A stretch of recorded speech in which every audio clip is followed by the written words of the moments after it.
جو ہم میں فنا ہو جاتے ہیں، لَنَهْدِيَنَّهُمْ سُبُلَنَا، ہم سارے رستے ان پر کھول دیتے ہیں، تو جو ہم میں فنا ہو جاتے ہیں ہم ان کو بقا دے دیتے ہیں، ساری بقا دے دیتے ہیں، تو پھر وہ فینا کی بجائے لعلا ہو جاتے ہیں۔ ہر کوئی اپنے اپنے منصب اور مقام کے مطابق لعلا ہوتا ہے، تو فینا سے لعلا کا سفر ہے۔ سمجھانا یہ چاہتا ہوں، یہ سبق ذہن میں رکھ لیں کہ جب تک یہ جو اپنے آپ کو مارنا تبھی فنا ہوتی ہے نا، یہ نہ ہو تو فینا نہیں ہوتا سبق پورا، تو لعلا کیسے ملے؟ ہم اسی کے اندر گم ہیں، ہم اسی کے اندر گم ہیں۔ ضرورت اس امر کی ہے کہ ہم فینا کی راہ پر فنا پائیں، فینا کی راہ پر فنا پائیں، اور یہ فنا نہیں ملتی جب تک ہم اپنی ہر شے فنا نہ کرتے، پھر ہر شے میں بقا ہو جاتی۔ اس کے لیے بس میں ایک قول بیان کرتا ہوں سیدنا ابراہیم بن ادہم کا، سیدنا ابراہیم بن ادہم کا قول۔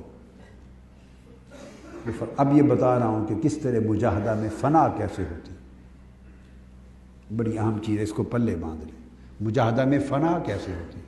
آپ فرماتے ہیں اس وقت تک بندہ صالحین کے درجے میں مجاہدہ کے طریق پر، فنا کے طریق پر آگے درجہ نہیں پاتا جب تک کہ وہ یغلق باب النعمت و یفتح باب الشدہ، فنا کے وہ جو نعمت ملنا، نعمت دستیابی میسر ہونا، جب تک یہ دروازہ اپنے اوپر بند نہ کر لے اور شدت، تکلیف، محرومی کا دروازہ کھول نہ لے، اس وقت تک اس طریق پر فنا نہیں ہوتی۔ ہماری جنگ ہی ساری ملنے کی بحالی پر ہے، اور یہاں فنا کی جنگ ساری کھونے پر محنت ہے۔ تو اب بتائیں پھر یہ کیسے بات بن سکتی؟ فرماتے ہیں کہ ملنے کا دروازہ بند کر لو اور سب کچھ کھو دینے کا دروازہ کھول لو، یہ اس باب نعمت اور اس باب میں فنا ہے۔ ہماری تو جنگ اور لڑائی ساری ہے، اس کو اتنا ملا، مجھے نہیں ملا، اس کے بعد پھر بقایا تو ایسے چسکا ہی ہے، باتوں کا چسکا ہے، اس کا کوئی زندگی سے، مجاہدہ سے، فنا سے، بقا سے، ترقی سے، حال سے کوئی تعلق نہیں ہے۔ وہ فرمایا نعمت کا دروازہ بند کر لو اور شدت کا، تکلیف کا دروازہ خود کھول لو۔ جب بندہ تکلیف کا دروازہ خود کھولتا ہے تو پھر تکلیف پہ شکوہ نہیں کرتا۔ ہم تو ابھی اسی میں رہتے ہیں کہ مجھے یہ جگہ نہیں ملی، یہ مقام نہیں ملا، یہ نعمت نہیں ملی، یہ عزت نہیں ملی، یہ ریکگنیشن نہیں ملی، یہ سٹیٹس نہیں ملا، بس وہ مجھے یہ نہیں ملا، مجھے یہ نہیں ملا، مجھے یہ نہیں ملا۔ تو نتیجہ اس کا یہ ہوتا ہے کہ وہ دروازے خیر کے لَنَهْدِيَنَّهُمْ سُبُلَنَا، ہم تمام دروازے اور راستے اس پر کھول دیتے ہیں، وہ راستہ ایک بھی کھل نہیں سکتا، وہ بقا کی طرف، فتح کی طرف سفر ہی طے نہیں کر سکتا، ایک دروازہ بھی نہیں کھول سکتا، اس لیے کہ اس کی تو ساری جنگ اپنے آپ کو فنا کرنے کی بجائے میں کی بقا کے اوپر جنگ ہے۔ کیا؟ میں کی بقا پر جنگ ہے۔ اسی کی پریشانیاں ہیں، اسی کی فرسٹریشنز ہیں، اسی کے جھگڑے ہیں، اسی کی آپس میں چپکلش ہے، اسی کی ایک دوسرے کے ساتھ دشمنیاں ہیں، اسی کی عداوت ہے، اور زندگی میں اسی کا عذاب ہے، اور یہی جہنم ہے۔ آپ چاہیں کہ زندگی، میں آپ کو بتاتا ہوں، اگر چاہیں تو یہی زندگی آپ کی جنت ہو جائے، کیا یہی زندگی جنت ہو جائے، تو یہ اس کا پہلا سبق ہے۔ اسی زندگی کو جنت بنانا ہے تو پانے کا دروازہ بند کر دے اور سب کچھ کھونے کا دروازہ کھول دے۔ لہذا وہ جو نہیں ملا اس پر جو فرسٹریشن ہوتی ہے وہ ختم، کم ملا فرسٹریشن ختم، اس کو زیادہ ملا فرسٹریشن ختم، کیوں نہیں ملا، اتنی دیر ہو گئی فرسٹریشن ختم، اتنی مدت گزر گئی آج تک نہیں ملا فرسٹریشن ختم۔ جب ملنے کا دروازہ ہی بند کر دیا اور کھو دینے کا دروازہ کھول لیا تو جب فرسٹریشن لائف سے ختم ہو جائے تو راحت مل جاتی ہے۔ راحت کو جنت کہتے ہیں۔ کیا؟ راحت کو جنت کہتے ہیں۔ حضرت شیخ محمد بن فضیل رحمۃ اللہ تعالی علیہ فرماتے ہیں الراحت ہی الخلاص من امانی النفس، نفس جو خواہشیں کرتا ہے ان خواہشوں سے خلاصی پا جانے کا نام راحت ہے، یہی جنت ہے۔ خواہشوں سے خلاصی پا جانے کا نام راحت ہے۔ تو فرمایا ایک نعمت کا دروازہ بند کر دیں، شدت تکلیف کا دروازہ کھول لیں۔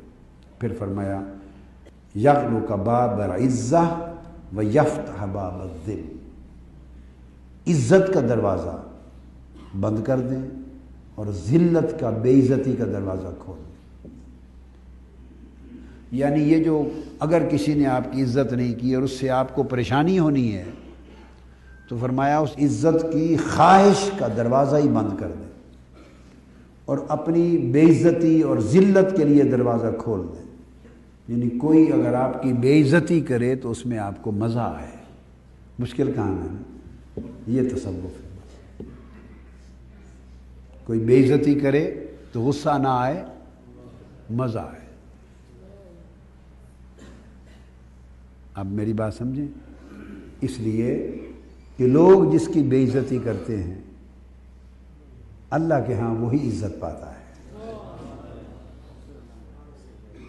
لوگ جس کو دھتکار دیتے ہیں اللہ کے ہاں وہ مقبول ہوتا ہے۔ حضور علیہ السلام نے فرمایا بڑے لوگ گرد آلود بعد پھٹے پرانے کپڑوں والے ایسے ہیں کہ تمہارے دروازے پر آئیں تو تم دھتکار دو، ان کو کھڑے نہ ہونے دو، اتنی نفرت کرو۔ اور فرمایا ان کا حال تم دھتکار دو، اور ان کا حال یہ ہے کہ اگر وہ اللہ کے بھروسے پہ قسم کھا دیں جو کہہ دے خدا وہی پورا کر دیتا ہے۔ تو باب العز، عزت کا دروازہ بند کر دیں اور یفتح باب الذل، ذلت کا دروازہ کھول لیں۔